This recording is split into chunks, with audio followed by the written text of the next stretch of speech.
जय Jagannath welcome to your channel world affairs मधुजिके Odia song माने आज भिडियोटा आपण मानक पई भेरी भेरी इंपोर्टेंट सिनेमारू राजनीति राज्य राजनीति को सबुदिन पई बदलाई देइथिबा भारतीय अभिनेतांक विषय रे जणैबी वीडियो को स्टार्ट करिबा वीडियो को शेष जाए देखिबे।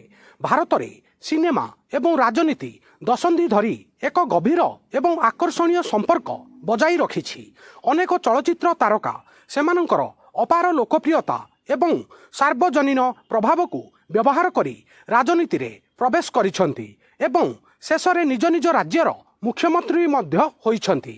अभिनेता राजनेतांकु सारा देश रे देखिबाकू मिल पारे। दक्षिण भारत रे चलचित्र शिल्प एवं राजनैतिक नेतृत्व मध्य सबुठारु दृढ़ संपर्क रही। एबे किछि राजनेता सिनेमा अभिनेतारू राजनेता बनिथिबा एवं मुख्यमंत्री बनिथिबा नेतांक विषय रे जानिबा। प्रथमे आसिले एमजी रामचंद्रन जे कि एमजीआर नाम रे फेमस। एमजी रामचंद्रन भारतर प्रथम अभिनेता जे मुख्यमंत्री बनिथिले। एमजीआर भावरे से जनाशुना से तमिल सिनेमार सबुठारु बड़ नाम मध्यरु जणे थिले एवं जनसाधारणक मध्यरे असाधारण लोकप्रियता पाइथिले एवं परवर्ती समय रे तमिलनाडुर मुख्यमंत्री मध्य बनिथिले एमजीआर। आपण माने तांको फोटो देखि पारुथिबे ये होउछंती एमजीआर। एमजीआर राजनीति रे प्रवेश करिवा परे 1972 मसिया रे एआईएडीएमके दल प्रतिष्ठा करिथिले एवं 1977 मसिया रे तमिलनाडुर मुख्यमंत्री होइथिले। तांकर कल्याणकारी योजना एवं दृढ़ सार्वजनीन प्रतिछवि तांकु राज्य इतिहास रे तमिलनाडु राज्यर इतिहास रे सबुठारु प्रिय राजनैतिक नेता मानक मध्यरु जणे करिथिला। एमजीआर 1987 मसिया रे मृत्युवरण करिथिले। आउ सेही पर्यंत से मुख्यमंत्री भाबरे कार्य करिथिले एवं आज मध्य जणे राजनैतिक प्रतीक होई रहिछंती एमजीआर।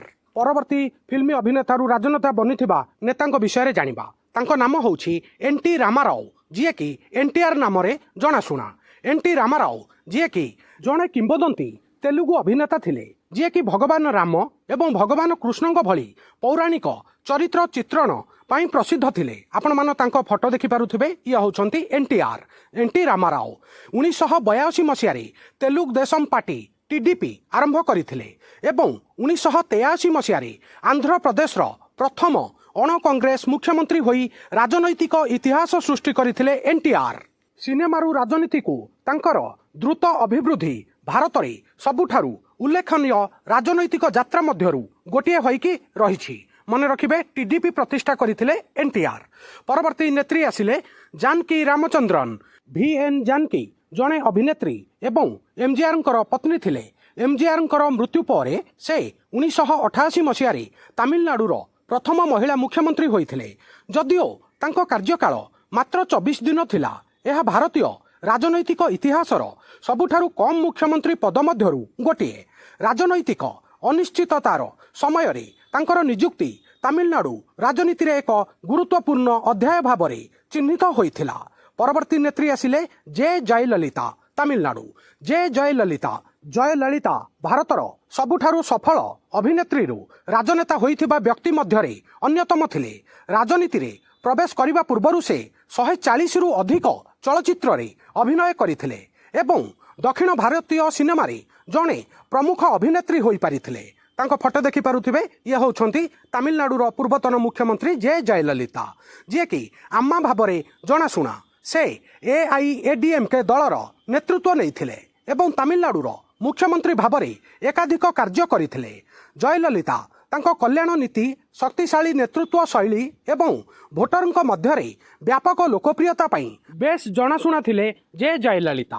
परवर्ती व्यक्ति आसिले भगवत मान पंजाब। भगवंत मान राजनीति रे प्रवेश करिबा पूर्वरु जणे लोकप्रिय हास्य अभिनेता एवं व्यंगकार थिले। से पंजाबी कॉमेडी शो एवं साधारण लोकंक सहित जड़ित मंच प्रदर्शन माध्यम रे बहुत प्रसिद्ध होइथिले। परवर्ती समय रे भगवत मान आम आदमी पार्टी रे जोग देइथिले। पंजाब रे आम आदमी पार्टी विपुल विजय परे 2022 मसिया रे भगवंत मान को मुख्यमंत्री बनाइथिला। मनोरंजन रु शासन पर्यंत तांकर यात्रा आधुनिक भारतीय राजनीति रे साधारण व्यक्तित्वंक वर्धित प्रभाव को प्रतिफलित करे। आपण माने तांको फोटो देखि पारुथिबे ये होउछंती भगवंत मान।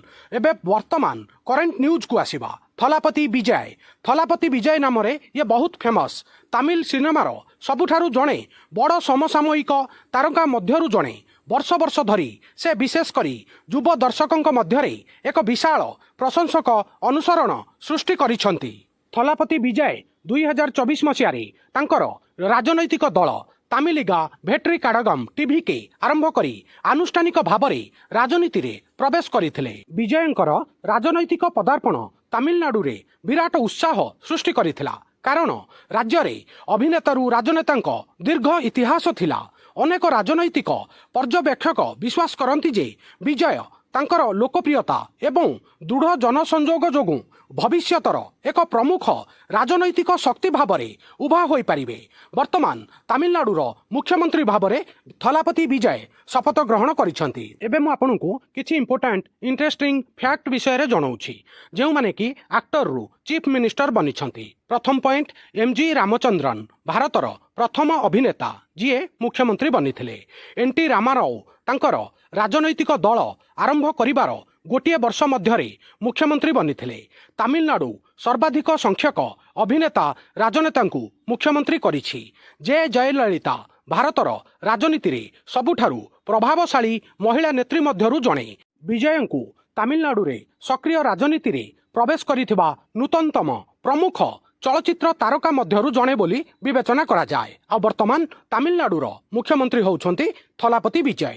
ତାଙ୍କର ପଲିଟିକାଲ ପାର୍ଟିର ନାମ ହେଉଛି ଟିଭିକେ, ଏଇଟା ମନେ ରଖିବେ। ସାଙ୍ଗମାନେ, ଆଜିର ଏହି ଭିଡ଼ିଓରେ ମୁଁ ଆପଣମାନଙ୍କୁ ଅଭିନେତାରୁ ରାଜନେତା ଏବଂ ପରବର୍ତ୍ତୀ ସମୟରେ ମୁଖ୍ୟମନ୍ତ୍ରୀ ବନିଥିବା କିଛି ପ୍ରମୁଖ ଚଳଚ୍ଚିତ୍ର ତାରକାଙ୍କ ବିଷୟରେ ସମ୍ପୂର୍ଣ୍ଣ ଡିଟେଲ ଜଣେଇଲି। ଭିଡ଼ିଓଟା କେମିତି ଲାଗିଲା ନିଜ ଓପିନିଅନ୍ କମେଣ୍ଟ ମାଧ୍ୟମରେ ଜଣେଇବେ। ଭିଡ଼ିଓକୁ ଲାଇକ୍ କରିବେ, ହାଇକ୍ କରିବେ। ଓଡ଼ିଶାର ସମସ୍ତ ଛାତ୍ରଛାତ୍ରୀ ଯୁବପିଢ଼ିଙ୍କ ପାଖକୁ ନିଶ୍ଚିତ ରୂପେ ସେୟାର କରିବେ। ନୂଆ ଥିଲେ ୱାର୍ଲ୍ଡ ଆଫେୟାର ମଧୁଜିକେ ଓଡ଼ିଆ ଚ୍ୟାନେଲକୁ ସବସ୍କ୍ରାଇବ୍ କରିବେ। ଭିଡ଼ିଓ ଦେଖିଥିବାରୁ ବହୁତ ବହୁତ ଧନ୍ୟବାଦ। ଜୟ ଜଗନ୍ନାଥ।